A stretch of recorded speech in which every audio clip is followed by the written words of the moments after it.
সোনার মানুষ কাটো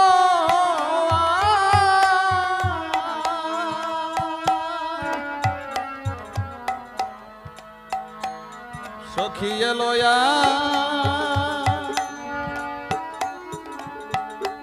সখী এলোয়া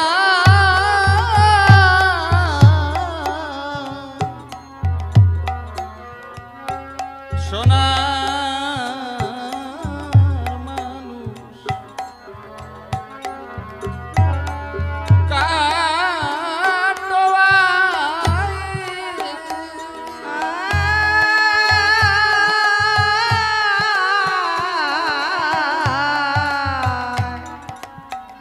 সখী এলোয়া এলোয়া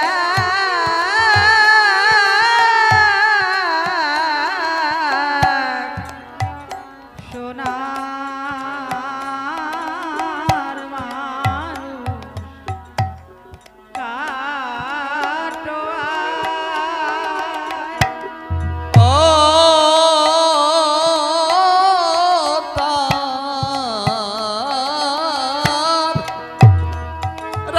রাঙা পায়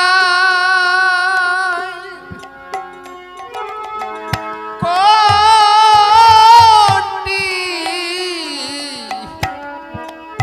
চাঁদুদাই ও তার রাঙা পায়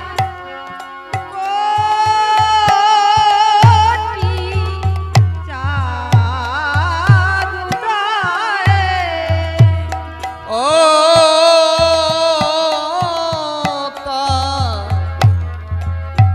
তার রাঙা পায়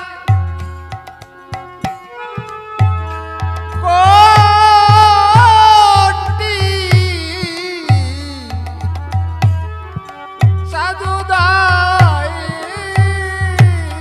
ও তার রাঙা পায় কোটি চাঁদ উদয়ে হবে এই মানুষ সন্ন্যাসী নাকি সখী তোরা দেখছে আয় হবে এই মানুষ সন্ন্যাসী নাকি সখী তোরা দেখছে আয় হবে এই মানুষ সন্ন্যাসী নাকি সখী তোরা দেখছে আয় হবে এই মানুষ সন্ন্যাসী নাকি সখী তোরা দেখছে আয়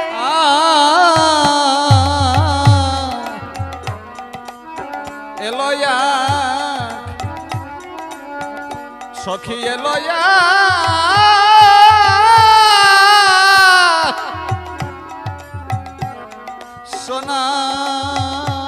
সোনার মানুষ কাটোয়া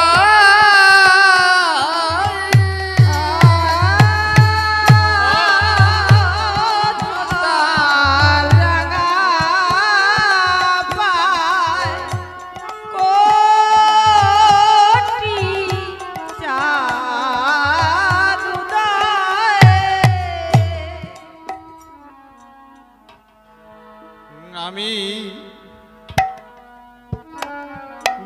গিয়েছিলাম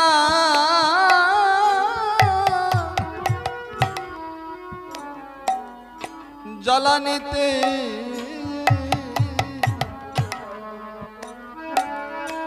ঘুমটা খুলে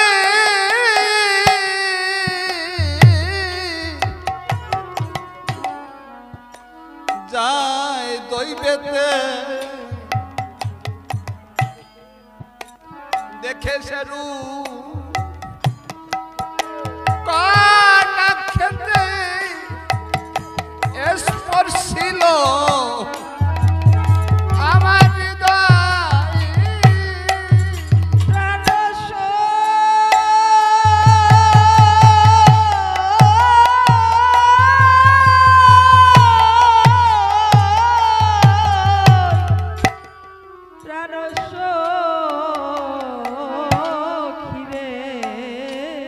হরি বল হরি বল। আমি গিয়েছিলাম ওই জ্বালানিতে আমার ঘোমটা খুলে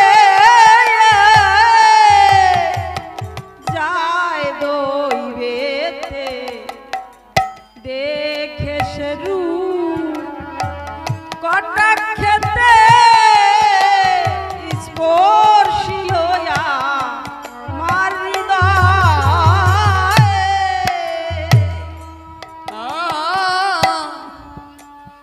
আর পারি না ঘুমটা দিতে ওরে মন সারে না গৃহে যেতে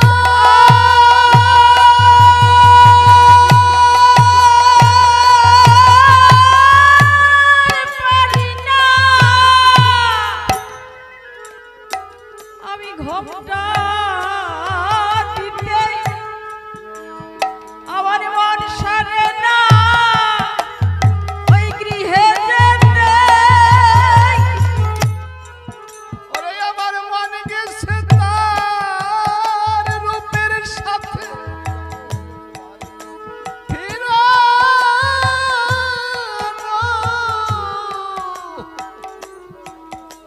হয়েছে দায়।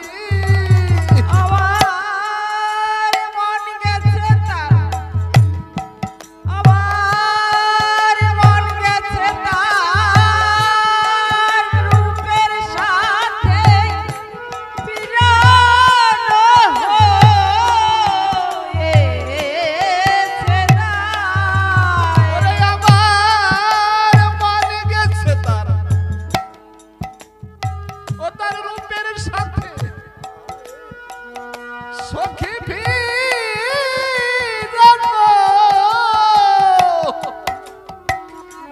হয়েছে দায়।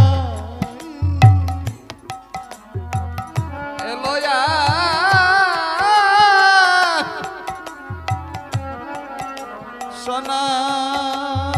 সোনার মানুষ কাটোয়া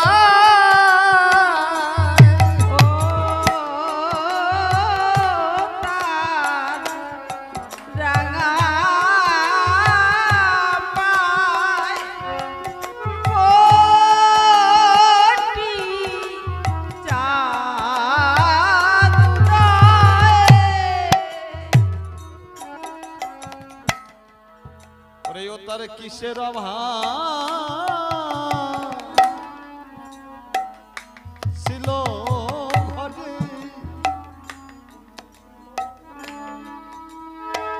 সন্ন্যাসী হয় তারি তারি তরে কোন প্রাণে ভারতী তারে সন্ন্যাসী করে যায়।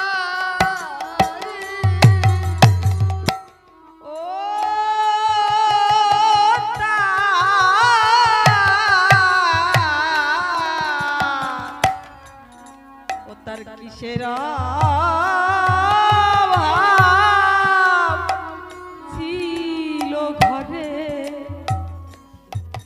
সন্ন্যাসী হয় তারি তরে কোন প্রাণে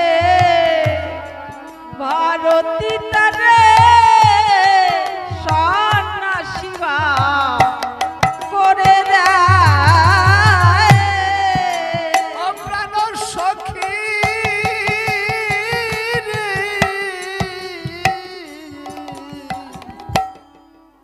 ও প্রাণ সখী রে,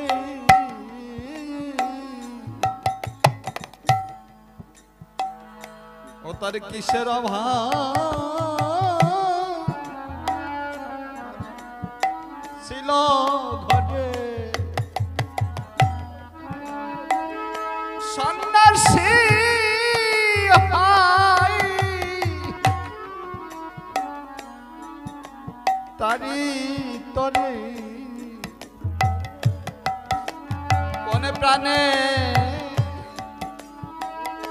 ভারতী তারে সন্ন্যাসী বা করে দেয় প্রাণ সখী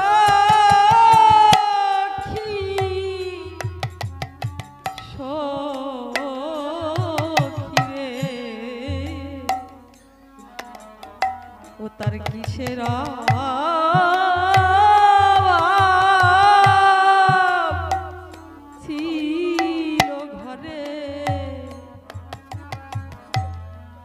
সন্ন্যাসী হয় তারি তরে কোন প্রাণে ভারতী তারে সন্ন্যাসী বা করে দেয় কোন ভাগী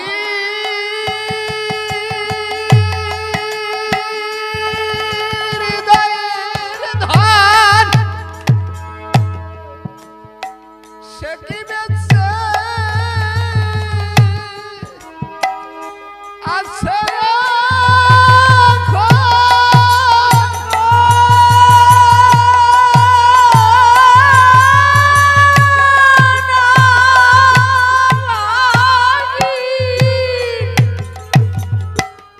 ওরে হৃদয়ের ধন সে কি বেঁচে আছে এখন ছেড়ে দিল কিসের কারণ কেমন তার কঠিন হৃদয় আর ছেড়ে দিল কিসের কারণ কেমন তার কঠিন হৃদয় ওরে তার ছেড়ে দিল কিসের কারণ কেমন তার কঠিন হৃদয় আর ছেড়ে দিল কিসের কারণ সখী কেমন তার কঠিন হৃদয়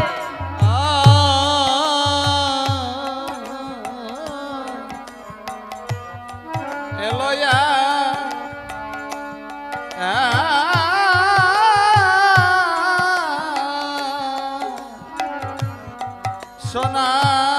সোনার মানু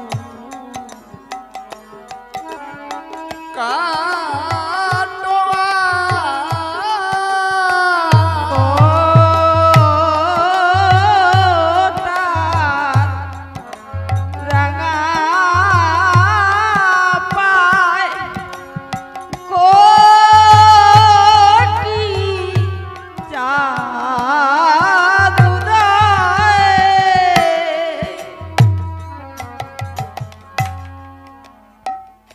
না হয় আমরা তারে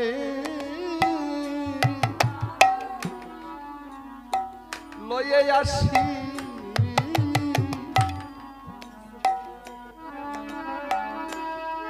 শ্রীচরণে ও তার শ্রীচরণে হব অবদাসী হরি বল হরি বল ঘরে বসে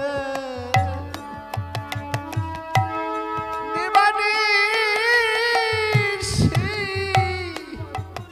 রাগব হৃদি পিঞ্জিরায়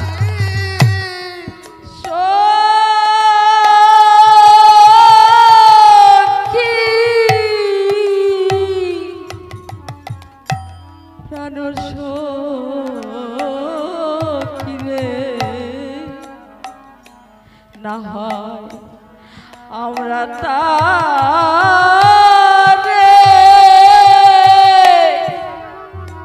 লয়ে আসি ও তার শ্রী চরণে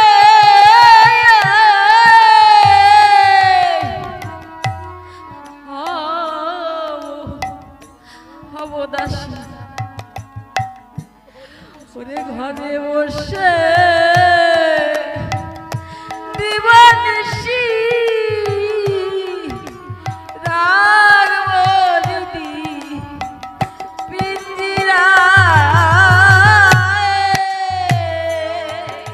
সখী রে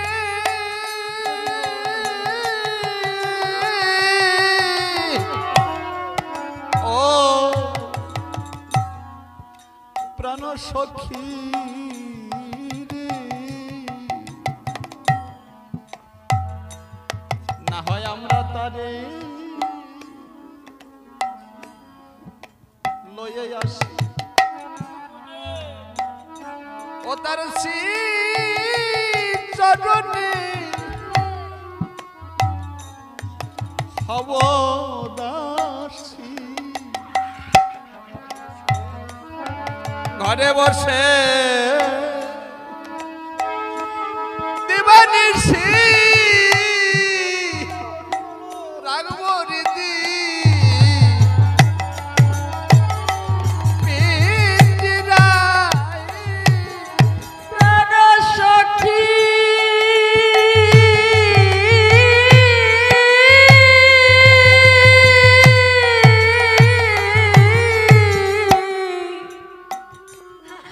প্রাণ সখী সখী রে না হয় আমরা তারে ওরে আমরা তারে লয়ে আসি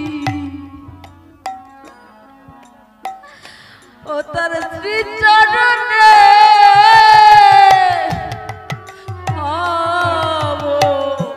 হব দাসী ওরে ঘরে বসে দিবানিশি রাগ বলিদি পিঞ্জিরায়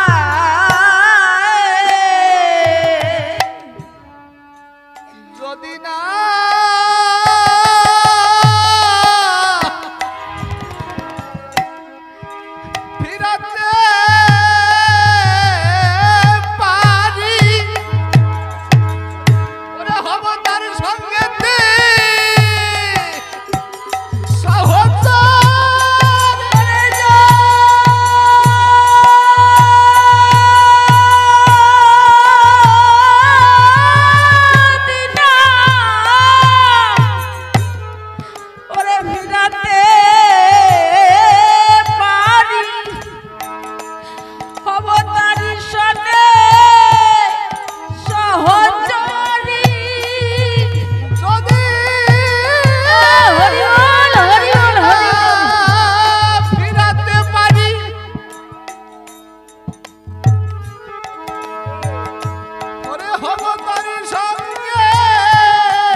ভাই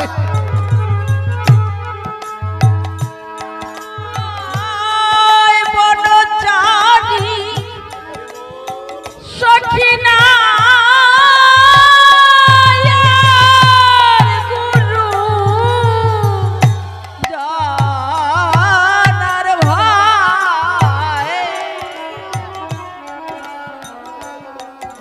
এলয়া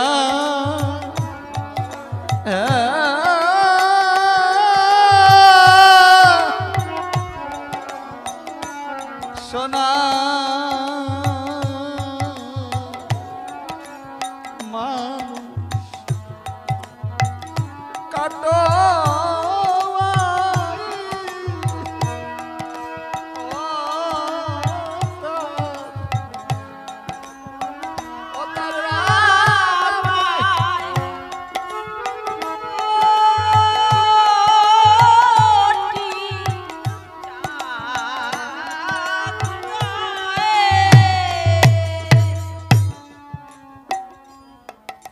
ওরে কাঁদে কাঁদে হা কৃষ্ণ হা আরে হা কৃষ্ণ বলে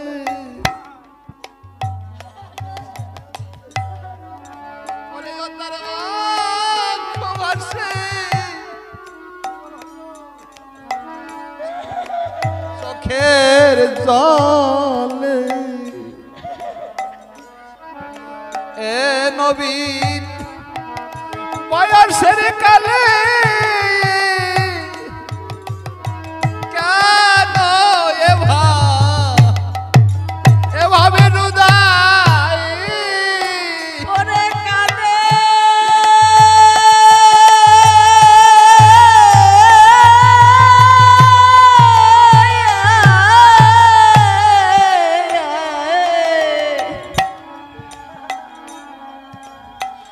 কাঁদে হা কৃষ্ণ হরি বল হরি বল কৃষ্ণ বলে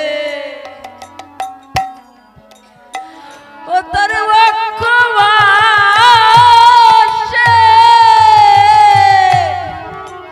চোখের জলে এ নবীন বয়সের কালে কেন এ বেরুদায়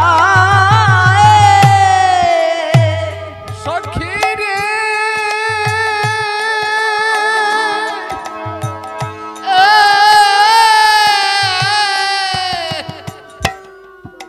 ও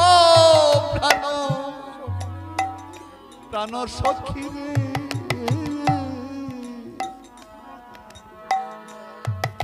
কাঁদে হা কৃষ্ণ হা কৃষ্ণ বলে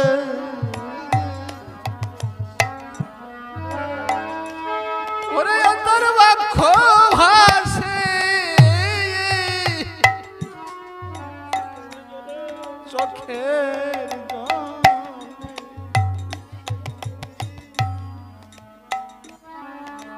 নবীন বয়সের কালে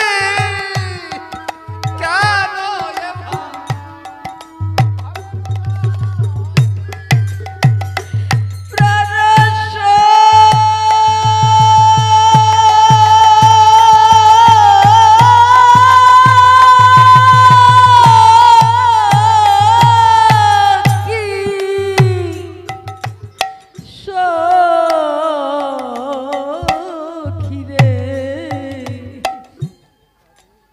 কাঁদে হা কৃষ্ণ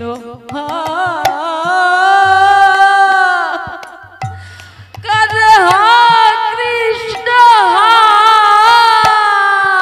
কৃষ্ণ বলে ও তার বাক্য ভাসে চোখের জলে ওরে নবীন বয়সের কালে কেন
সখী এলয়া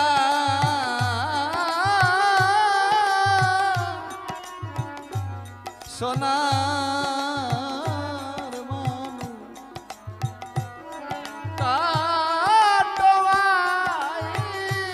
ও তার রাঙা পায় কোটি জাদুদায়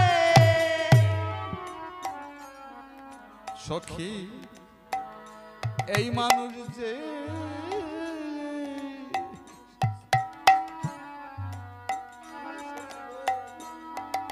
দেশে ছিল সে দেশের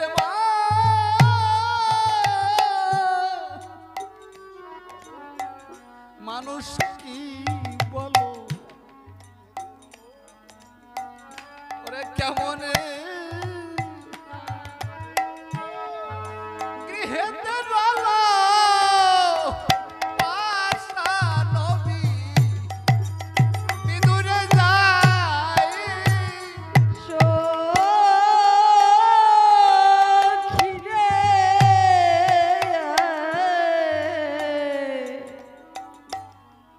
এই মানুষ যে দেশে ছিল সেই দেশের মানুষ কি বলো ওরে কেমনে গৃহেতে রলো পাশা নবী দরে যায় ও প্রাণ সখী রে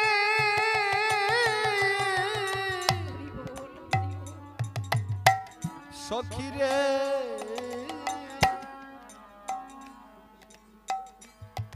এখানে যে সখী এসে আর সখীদের কাছে বলছে তার যে ভাব হয়েছে যাদের কাছে বলছে তাদের কি সেই ভাব হয়েছে ও যার দর্শনে যায় মনের ময়লা পর্শনে হয় প্রেম তরঙ্গ ক্ষণেক মাত্র হলে সঙ্গ যে সখী দেখে এলো একজন মানুষ এসেছে আর এক সখীদের কাছে গল্প করছে বলছে সেই মানুষটি কেমন সে বলছে আমি গিয়েছিলাম জল আনতে সখী তোরা তো যাস নাই আমি গিয়েছিলাম আমার হঠাৎ করে দৈব চক্রে ঘুমটাখানা পড়ে গেল আমি সেই রূপ একবার দেখে জানাই আমি তোদের বাকে আর আমি চোখ ফিরাতে পারছি না। যে রূপ দেখলে শুধু নয়নে জল আসে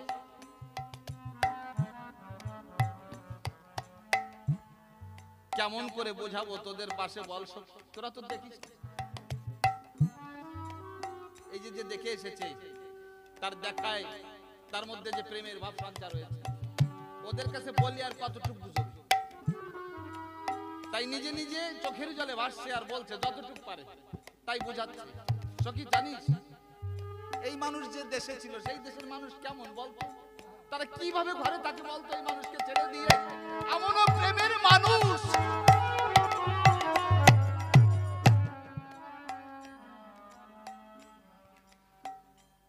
যার হৃদয়ের ধান এইভাবে চলে এসেছে সেই বা কি করছে বলতে পারিস ভগবানকে আমার হরিচাঁদ ঠাকুর আসার পরে কোন ভক্ত তারে ভাবতো নমসূত্রের ফুলে তো ভগবান আসতে পারে না গোলক কীর্তন নিয়ে যখন একবারে শয্যাশায়ী হয়ে যায় গোলক কীর্তন নিয়ে এত সুন্দর রামায়ণ গান করতো যার রামায়ণ গান শোনার জন্য ঘরের চালা দিয়ে পাখি ঘুরে বেড়াচ্ছে আচ্ছা এই মানুষটার কেমন দাম ছিল কেউ জুতো বয়ে নিয়ে বেড়াতো লোকটা কেউ তার মোট বয়ে বেড়াতো, সে যে নৌকায় চলাফেরা করতো, কেউ ছাই নৌকার দাঁড় বাইতো। যে গোলক কীর্তনিয়ার মতো একজন গায়কের, এত সুন্দর একজন রামায়ণ গায়কের যদি আমি একটু মোটও বইতে পারতাম, আমার জীবনটা ধন্য হতো। যার গানে পাখি কাঁদে, সেই গোলক কীর্তনিয়া যখন শয্যাশায়ী হয়ে গেল, আর বাঁচবে না। লোকে ডেকে বলে, গোলক শুনেছো না ওরাকান্দি ঠাকুর এসেছে? তুমি তো বাঁচবা না, তুমি তো মরেই যাবা, কিন্তু একবার হরিচাঁদ ঠাকুরের কাছে যাও, দেখে এসো তোমাদের ঘরে আমাদের ঠাকুর এসেছে।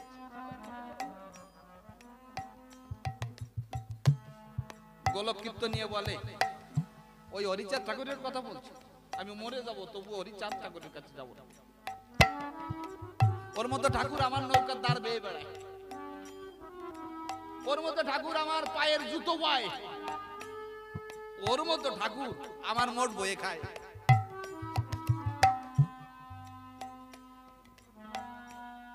এইভাবে গোলক কীর্তনিয়া থাকে, কিন্তু যখন বুঝতে পারলো আর এই জগতে থাকা হবে,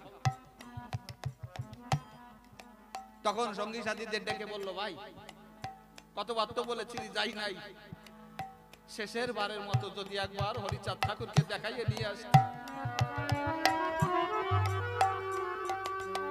মরে তো যাবই, মারার আগে দেখে যেতাম, সবাই বলে দয়াল এসেছে জগতে।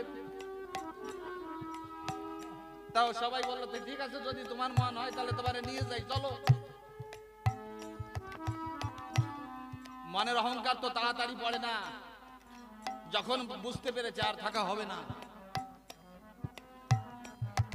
ধীরে ধীরে গোলক কীর্তনিয়াকে নিয়ে যখন রওনা হয়েছে, ঠাকুর বাড়ি ওঠার আগেই ঠাকুর বলছে, ওরে কি জন্য আনছিস? আমার মতো ঠাকুর ওর নৌকার দাঁড় ভাই, আমার মতো ঠাকুর ওর বট বয়ে খায়, আমার মতো ঠাকুর ওর পায়ের জুতো বয়। ওরে কি জন্য এখানে এনেছিস?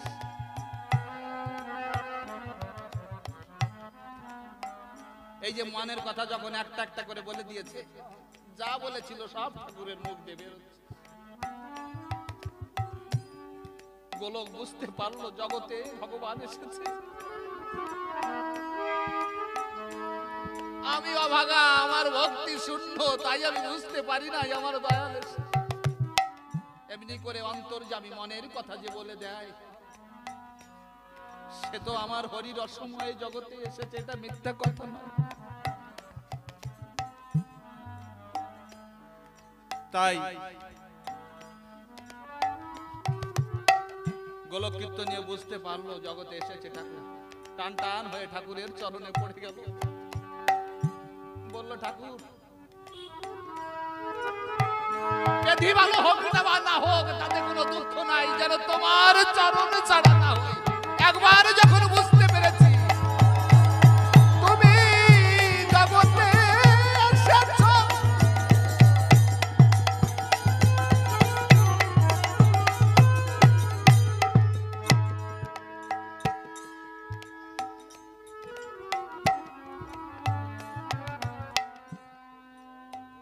গোলক তুই তো ঠিকই বলেছিস বাবা,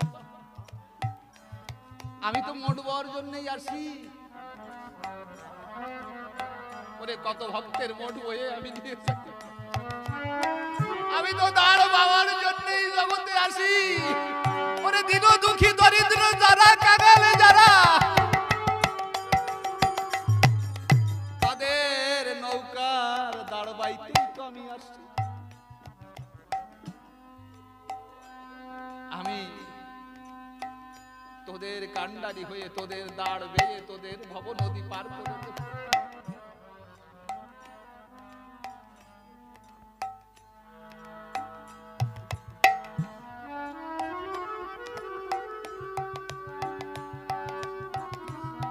গোলক কীর্তনিয়া বুঝতে পারলো ঠাকুরের চরণে পড়ে বলল, বাবা আজ থেকে তুমি যা বলবো আমি সেই পথেই চলব। ঠাকুরের দয়ায় গোলক ভালো হয়ে গেল জীবনের মতে।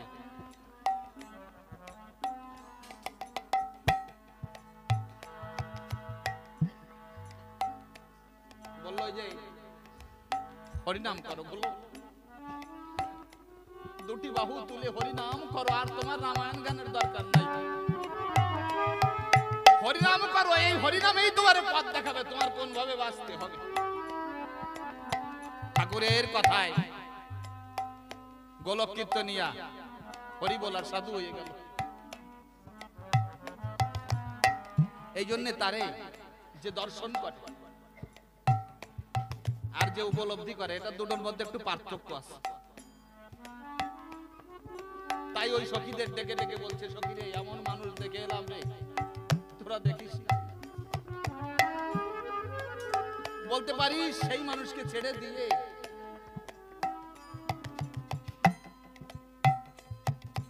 সেই দেশের মানুষ কি করে বেঁচে আছে।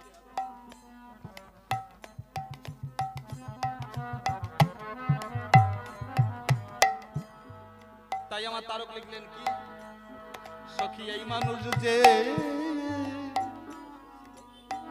যে দেশে ছিল, ওরে সেই দেশের মানুষ কি বলো, তারা কেমনে গৃহেতে গেল।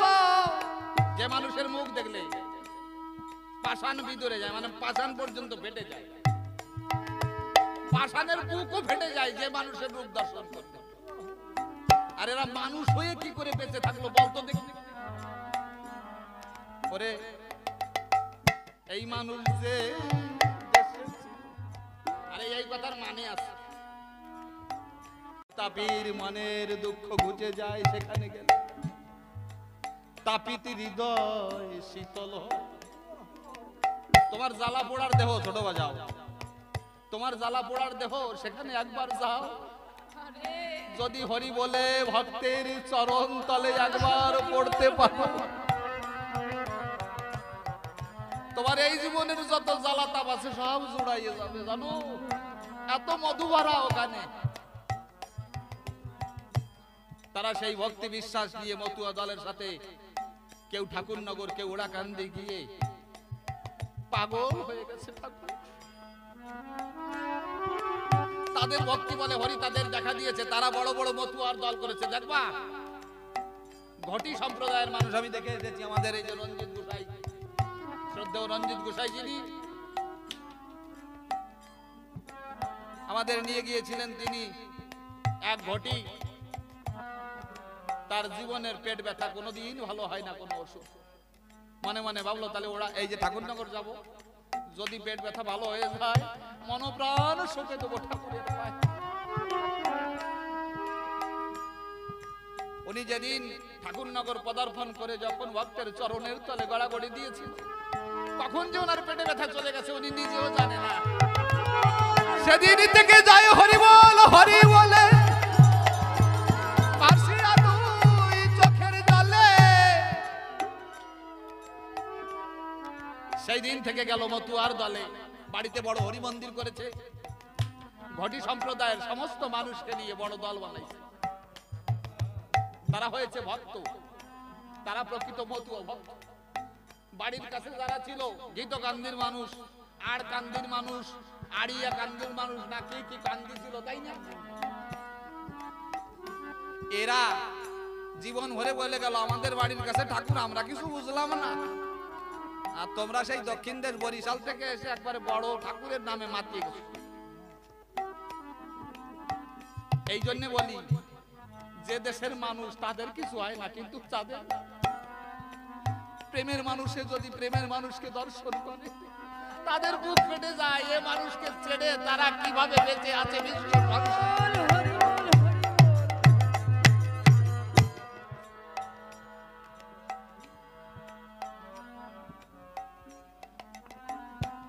দেখো না জীবন ভরে ঠাকুরের বিরোধিতা করলো কারা? এই নমশূদ্র যারা, তারাই। কোন ব্রাহ্মণ ঠাকুরের বিরোধিতা করতে আসে নাই। কোন কায়েস্ত বিরোধিতা করতে আসে নাই। যখন এরা বলছে যে এদের একটু সোজা করতে হয়, তখন এদের দলে পাইয়া ওই যে যারা উচ্চ বর্ণের মানুষ ছিল ওরা ঠাকুরের উপর কত অত্যাচার, ঠাকুরের ভিটে মাটি ঝাড়তে।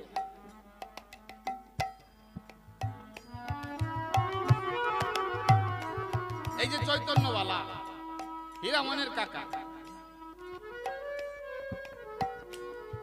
যেদিন রামলোচনের বাড়ি মহোৎসব হয়, স্বজাতি ভোজন, অনেক লোকজন এসেছে, কিন্তু ঠাকুর যেখানে বসেছে সমস্ত মানুষ এসে ঠাকুরের কাছে হরি কথা শুনছে। এমনকি মায়েরা যারা রান্না করতেছিল তারাও আর রন্ধনশালে নাই, তারাও চলে এসেছে। আর ওই চৈতন্যবালা মনে মনে ভাবতেছে আজকে সর্বনাশ হবে। কি রামলোচনের বাড়ি যেভাবে মানুষ এসেছে, যদি ঠিক মতো সেবা দিতে না পারে তাহলে ওর একটা কলঙ্ক হয়ে যাবে, বদনাম হয়ে যাবে। তাই মাঝে মাঝে চৈতন্যবালা কিছু সমাজের প্রতি যারা, তাদের নিয়ে পরামর্শ করে মনে মনে ভাবে হরিচাঁদ ঠাকুরকে ভালো করে একটু বেশি কথা বলি আসছে। এই যে তোমার জন্য এত মানুষ আসছে, যদি রান্না না হয়, যদি এরা খেতে না পায় কি হবে? কিন্তু এটা বলার জন্য প্রস্তুতি নিয়ে যখনই যায় চৈতন্যবালা, যখনই ঠাকুরের কাছে যায় তখন আর কিচ্ছু বলতে পারে না। অনেক কথা জোগাড় করে আর কি, যাই বলবো ঠাকুরকে, কিন্তু ঠাকুরের কাছে যখন যায় কিচ্ছু বলতে পারে না। যখন আবার এই মাতুব্বরদের কাছে ঘুরিয়ে এসে কইছো, আরে কি কব, ওনার দ্বারা গেলে তো আমার কথাই বেরোয় না, কি যেন একটা হয়ে যায়। উনি যেন কি মোহিনী মন্ত্র জানে, ওনার কাছে গেলে তো আমার কোনো কথা থাকে না। এইভাবে 3 বার গিয়েছে কিন্তু কিচ্ছু বলতে পারে না। অবশেষে ঠাকুর বলল, চৈতন্য, ও চৈতন্য, তুমি যে অনেকবার আমাকে যা বলবে বলে আসো তা তো বলো না। বলছে, হ্যাঁ আমি তো বলবো বলেই আসি, কিন্তু তোমার কাছে আসলে আমি তো বলতে পারি না। তুমি যেন কি মন্ত্র জানো, আমি এত কথা জোগাড় করে আসি, কিন্তু তোমার কাছে আসলে আর আমার কোনো ভাষা থাকে না, আমি কিচ্ছু বলতে পারি না। ঠাকুর বলে, আমি যদি তোমার না বলতে দিই তুমি বলতে পারো?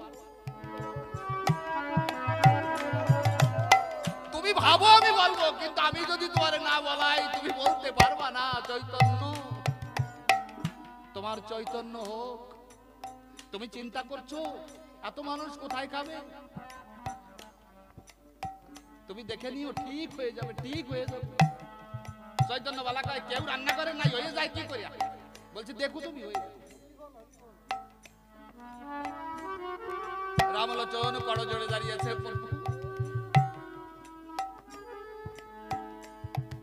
এত মানুষ এসেছে আমি কি করে? বলছে, তুমি সেবা দিতে পারো? তোমার চাল ডালে কতটুক? বলে, আমার 1 মণ। 1 মণ তো যদি 1 মণ থাকে তাহলে হয়ে যাবে, 2 মণ হলে আর হবে না।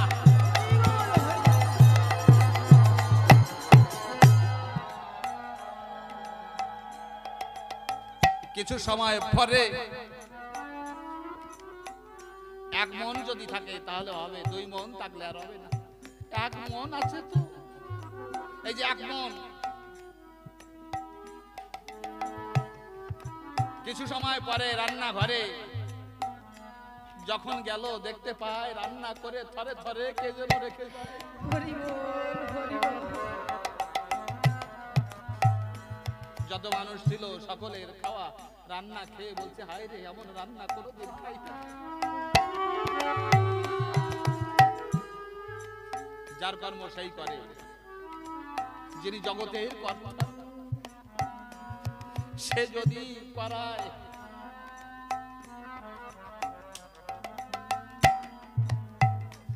তাহলে কোনো কাজ ঠেকে থাকে না। এই জন্যে ভগবান কিন্তু কার ভক্তি, যার একমাত্র ভক্তি বিনে তারে কেনা যায় না।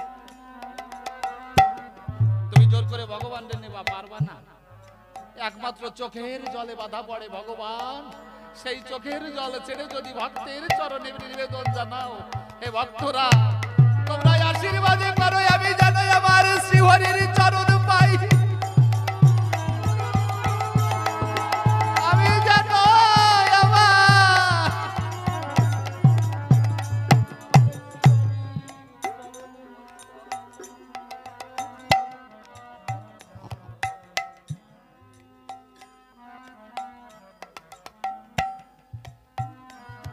এই জন্য যে দেশে ঠাকুর আসে সেই দেশের মানুষ ভাবে আমরা তো পাই এই গেছি ঠাকুর, কিন্তু তারা কিছুই পায় না। পায় কারা? সখী এই মানুষ যে যে দেশে ওরে সেই দেশে মানুষ কি বলো,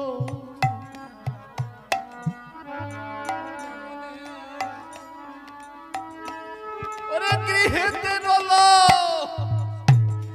পাশানো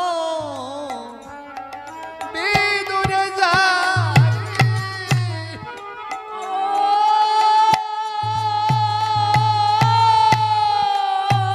সখী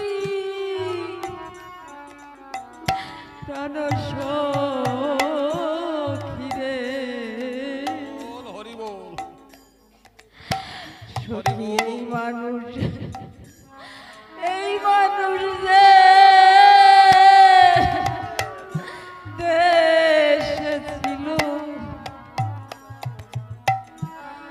ওরে সেই দেশের মানুষ কি বলো,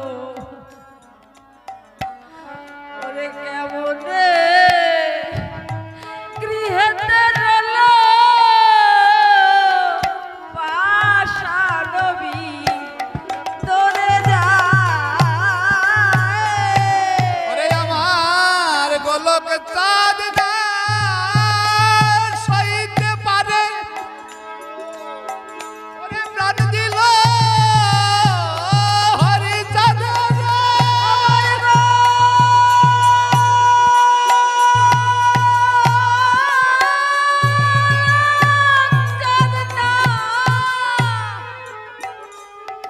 ওরে সইতে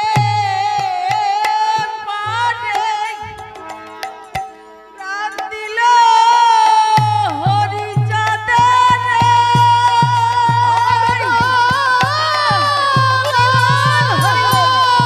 চাঁদ না সইতে পারে, প্রাণ দিল হরি চাঁদ আমার গলা চাঁদ না, ওরে সইতে পারে, প্রাণ দিল হরি চাঁদের আমার গোলক চাঁদ না সইতে পারে, তাই প্রাণ দিল কারে? আমার হরিচাঁদ। গোলকের যেমন ঠাকুর স্থলে গেলে পুরী ছিল, কোথায় যে পুড়ে চলে যায় একমাত্র গোলক জানে, আর কেউ বোঝে না ধরায়।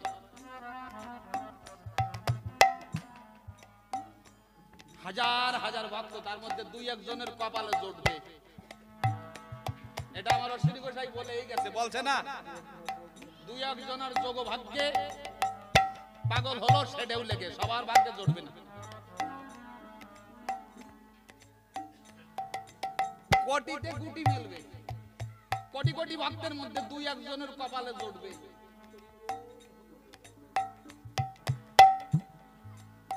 দুই একজনের যোগ ভাগ্যে পাগল হলো সেই ঢেউ লেগে।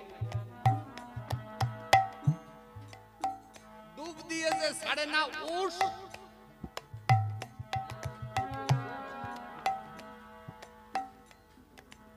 পেয়েছে সে মনের মানুষ। ডুব দিবা তুমি হরি প্রেম সাগরে, আবার যদি উস ছাড়া বোঝো তো জলের মধ্যে যাই আবার একটু হুস করে একটু বুড়বুড়ি ছাড়িয়ে দিচ্ছে, এই ডুব দিলি হবে না। ডুব দেবা তো সেই রকম ডুব দেবা।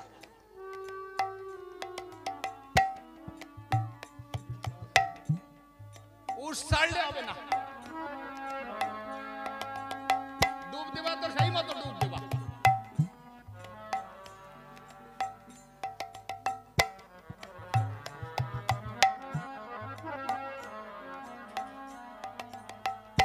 এই যে গোলক পাগল যিনি, মামা এইগুলো একটু বুঝতে হবে, বুঝলে মা?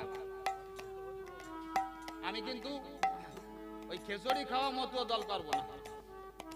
ডঙ্কা নিয়ে যাবো, খেচুড়ি ভাত রান্না হবে, 4টে খাইয়ে চলে আসবো, 8টা খাইয়েছিলাম, আবার 1টার বাইনা হয়েছে, এরকম অনুষ্ঠান আমি করতে চাই না। আমার জীবনে যে চলাটা হয় সেই চলা যেন আমার হরির চলা হয়।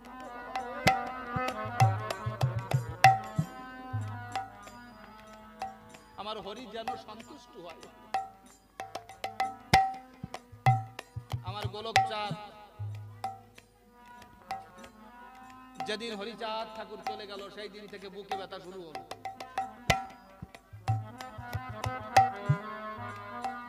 জানো, যখন বুঝতে পারলো আমি জগতে আর থাকবো না, শ্রী হরির বিরহ ব্যথায় গোলকের অন্তর জ্বলে পুড়ে যায়।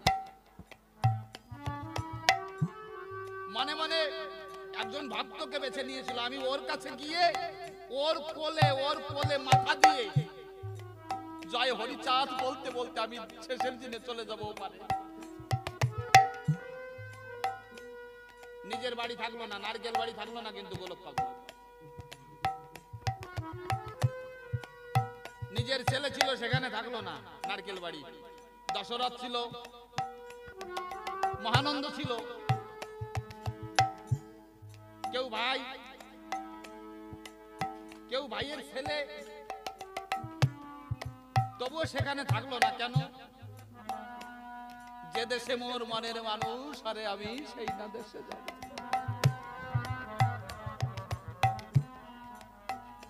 এদের কাছে মরা যাবে না, এদের কাছে দেহ রাখলে আমি আমার শ্রী হরির চরণে যেতে আমার বাধা পড়বে।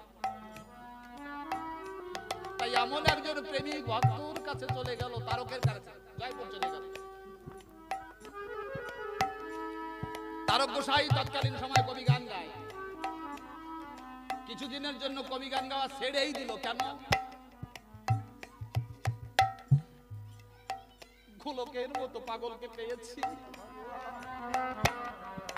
শেষ জীবন পর্যন্ত যেন তার সেবা করতে পারি।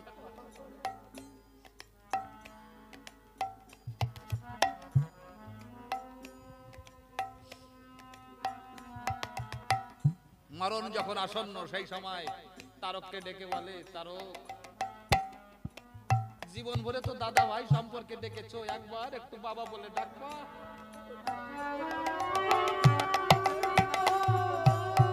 তোমার মতো ভক্তের মুখে একবার একটু বাবা ডাক শুনতে চাই। বাবলো, তাহলে পুত্রের বাবা ডাক শোনার বাসনা বুঝি হয়েছে। বললো, তোমার পুত্র নারকেল বাড়ি আছে, নিবারণ যার নাম, ওরে নিয়ে আসি।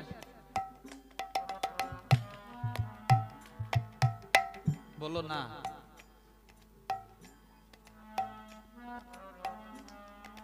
ওই পুত্রের বাবা ডাক আমি শুনতে চাই, যে আমার হরি সেবার সাথী হলো। তুমি সারা জীবন হরি বলে কাঁদলে, তোমার মতো একজন ভক্তের মুখে বাবা ডাক।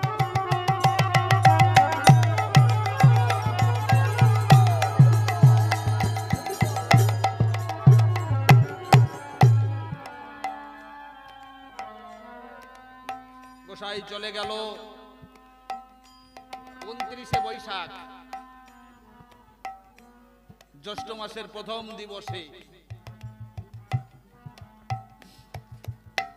29শে বৈশাখ যদি চলে যায় গোসাই, মানে দেহ রাখলো জয়পুরে তারক গোসার কোলে।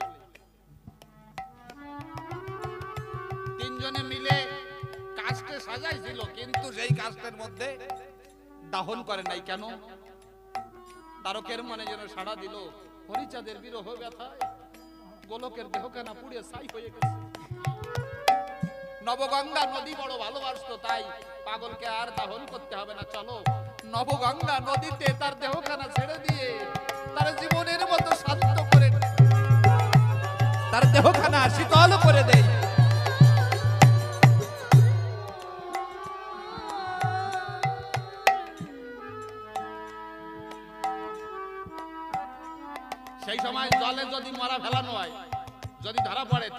জরিমানা হয়, আর নয়তো জেল হবে। সাধনা বলল, তুমি গোসার দেহ জলে দেবা, যদি ধরা পড়ে যাও জানো তো 300 টাকা জরিমানা দিতে হবে। বলে জানি। 300 টাকা আছে ঘরে, 150 টাকা আছে, আর কি অর্ধেক টাকা আছে, আর 150 বলছে যদি ধরাই পড়ে যায়, একখানা নৌকা আছে, এই নৌকো বেচে আর 150 টাকা নৌকো বেচে এই 300 টাকা জরিমানা দেবো, তবুও পাগলের দেহ আমি নবগঙ্গা নদীতেই বিসর্জন করব। হরি বল, হরি বল।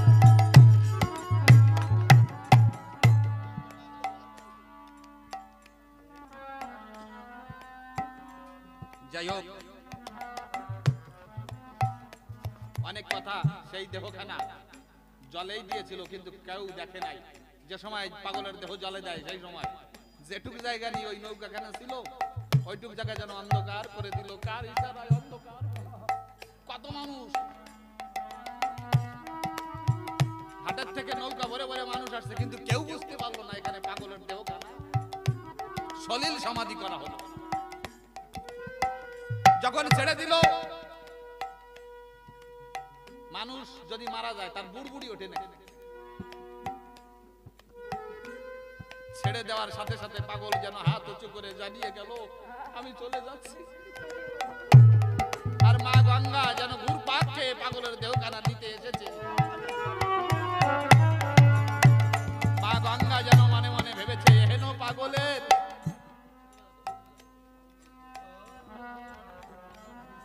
চরো ধুলি নিয়ে আমার এই দেব জন্ম ধন্য করব।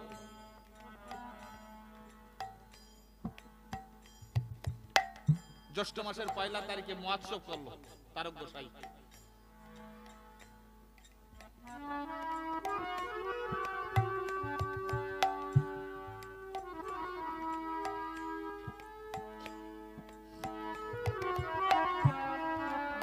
আর এদিকে বাঁশুড়িয়া নিবাসী দশরথের স্ত্রী রিমনি, যার নাম, উনি পাগলের ভক্ত ছিল। পাগল পাগল বলে মনটা কাঁপছে। বেগুন খেতে বাগুন ছেড়ছে, আর ওই বেগুনের দিকে তাকাইয়ে পাগলের কথা মনে পড়ে চোখের জলে ভাসছে। এই সময় ওই বেগুন ক্ষেতের সাইডে আলিয়ে গিয়ে জয় হরি বল, গৌর হরি বল বলে চিৎকার করছে, হুঙ্কার করেছে। রিমনি তাকাইয়ে দেখে পাগল এসেছে। বলছে, বাবা তুমি? কেবল তো তোমার কথা মনে মনে ভাবতেছিলাম, বাবা তুমি এসেছো? বলছে, হ্যাঁ মা, আমি গত শনিবারে রওনা হয়েছি, তোর একটু দেখা দিয়ে যাই। আমি এই দেশে ঘুরবো, বাবার ভক্ত যেখানে যেখানে আছে আমি সবার বাড়ি এক এক পাক যাবো। রিমনি কিন্তু কথাটা বুঝতে পারে নাই। রিমনি মনে মনে ভাবলো, বাবা তো এরকম আসে আর যায়, আজকে যাচ্ছে আবার আসবে। পাগলের পথপানে তাকিয়ে থাকলো। পাগল গঙ্গা চন্ডা রওনা হয়ে গেল। মনে মনে ভাবলো পাগল আবারও আসবে, কিন্তু কথাটা বুঝতে পারে নাই। গত শনিবারে আমি রওনা হয়েছি মা, এই দেশে বাবার ভক্ত আছে যতজন, সকলের বাড়ি বাড়ি এক পাক করিব ভ্রমণ। দেখো, সবার বাড়ির কথা কিন্তু বলে নাই। বাবার ভক্ত যারে যারে ভালো লাগে, যারা প্রকৃত বাবার ভক্ত, তাদের বাড়ি যাবো একবার। রিমনি ছেড়ে দিয়েছে, একটু পরে খবর পাইছে, জানো গোলক পাগল জয়পুরে দেহ রেখেছে আজ থেকে 4 দিন আগে। রিমনি কয়, কাউ কি কেবল তো আমার দেখা দিয়ে গেল।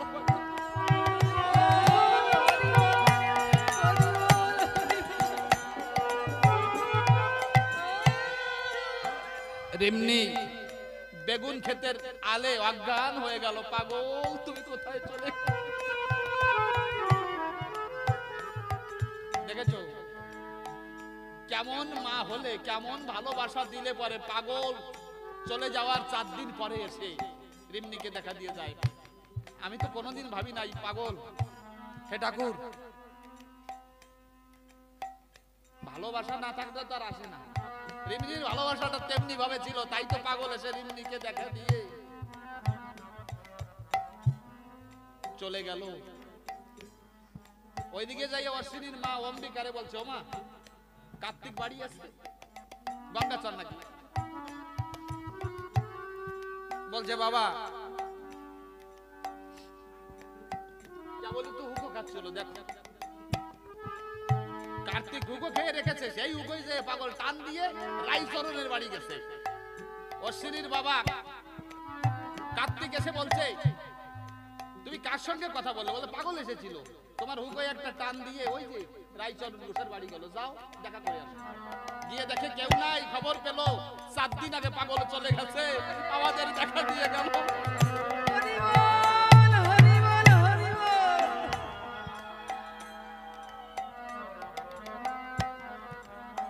সেই দিন থেকে অশ্বিনীর বাবা প্রত্যেকদিন উগো লাগায় রাখতো ওই টাইমে, যদি পাগল এসে খায়।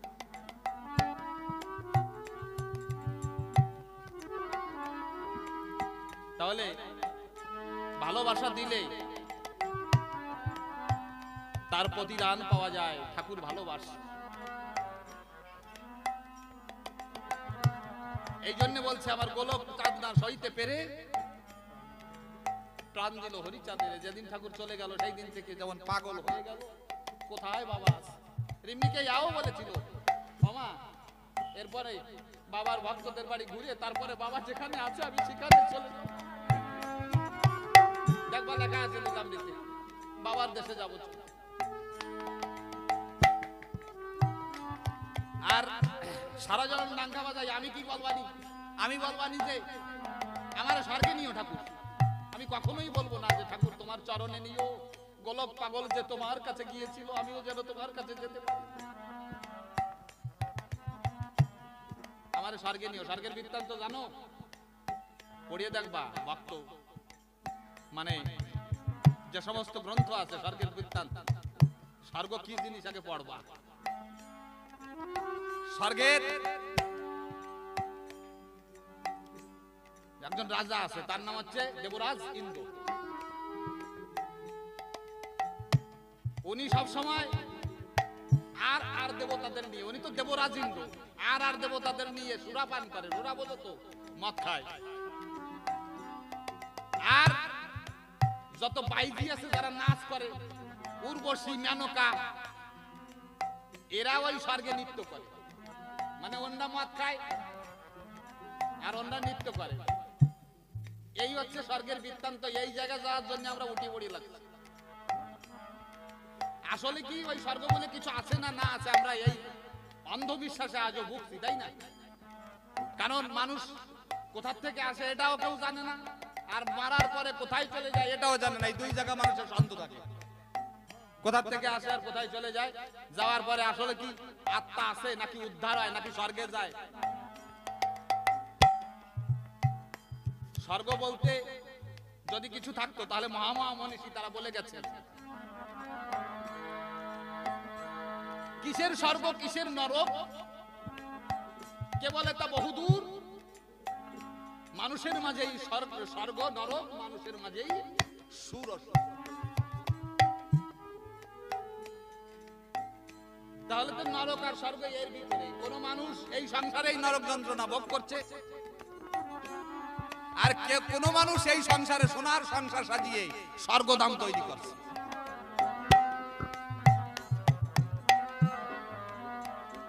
এই জন্য এই মরার পরে স্বর্গে যাব এই চিন্তা করিয়া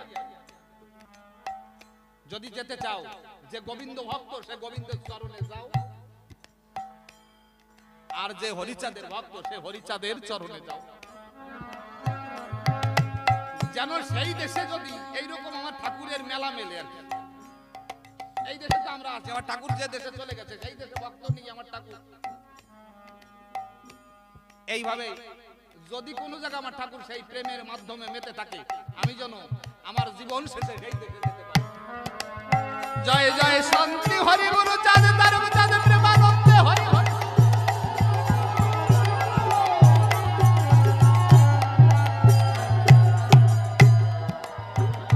হরি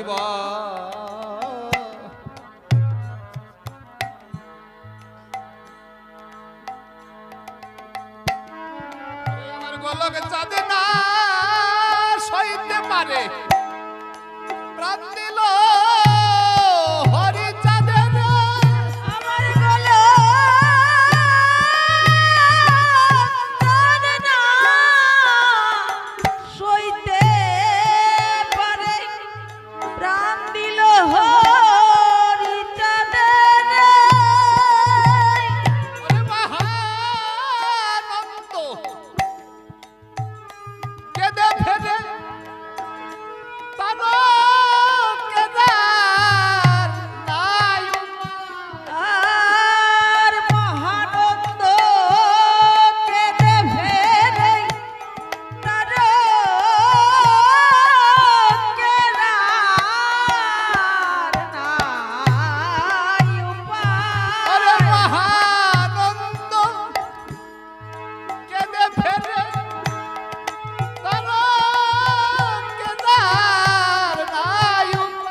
বলো রে